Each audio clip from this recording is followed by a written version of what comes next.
আজকে আমি আপনাদের সামনে আলুর পরোটা করব। রেসিপি নিয়ে এসেছি। তার জন্য পেঁয়াজ কুচো, লঙ্কা কুচো, আর এখানে আদা দেবো না, এটা রসুন থেতো করা আছে। আর আমি আগে থেকে আলু সেদ্ধ করে খোসাটা ছাড়িয়ে রেখে দিয়েছি এই কটা আলু। এখন কড়াইটা আমি গরম করতে দিয়েছি। কড়াইয়ের মধ্যে তেল দেবো।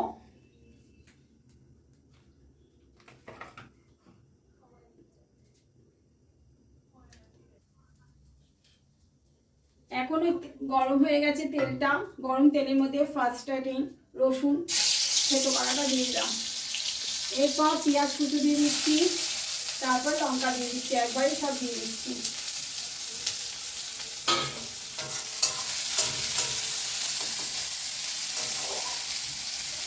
একটু লাল লাল হবে, ভাজা ভাজা হয়ে যাবে। এখন আমি 2 চামচ নুন দিয়ে দিচ্ছি।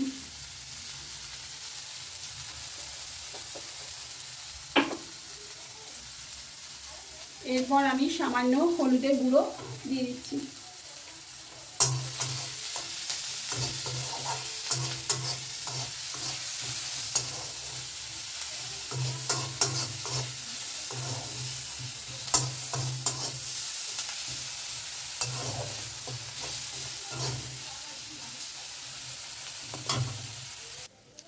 আমি এখন আলুটাকে ম্যাশ করে নিচ্ছি,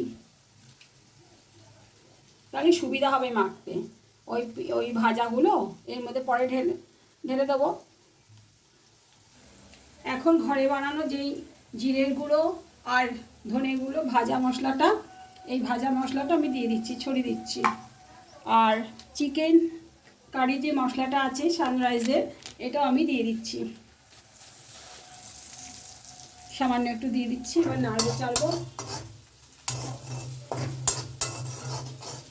কড়াই থেকে নিয়ে আমি পেঁয়াজগুলো এই আলুর মধ্যে ঢেলে দিয়েছি।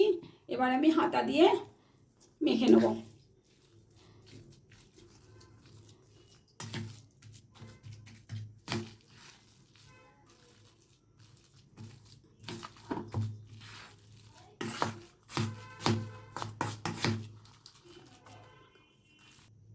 এবার আমার আলু মাখাটা কমপ্লিট। এবার আমি পরোটা ভাজতে যাব। পরোটাটা বেলি তারপর ভাজবে, দেখাতে যাচ্ছি। এখন ওই আলু যে মেখেছি সেটা এখন আমি পুর হিসাবে রুটির মধ্যে লাগাচ্ছি।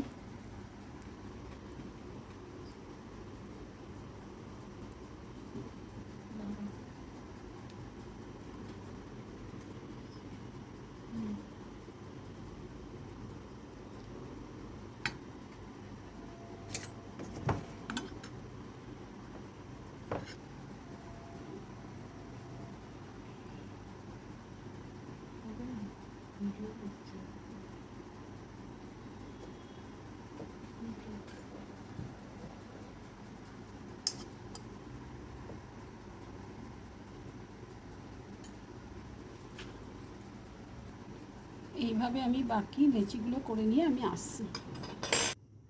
কড়াই গরম হয়ে গেছে, আমি কড়াইতেই এই পরোটাগুলো সেঁকে নেব।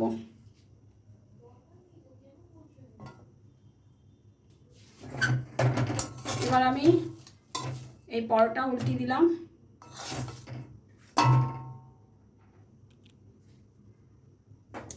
এখন পরোটার মধ্যে সামান্য তেল দিয়ে দিচ্ছি।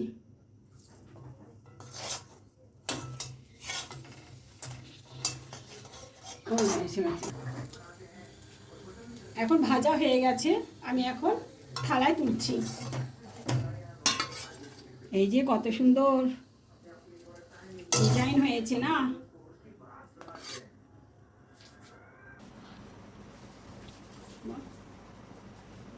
আমাদের এখন আলুর পরোটা রেডি।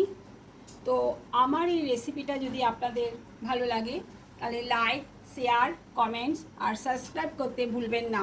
এবার নেক্সট ভিডিওতে আবার আপনাদের সাথে আমার দেখা হবে। Tata, by.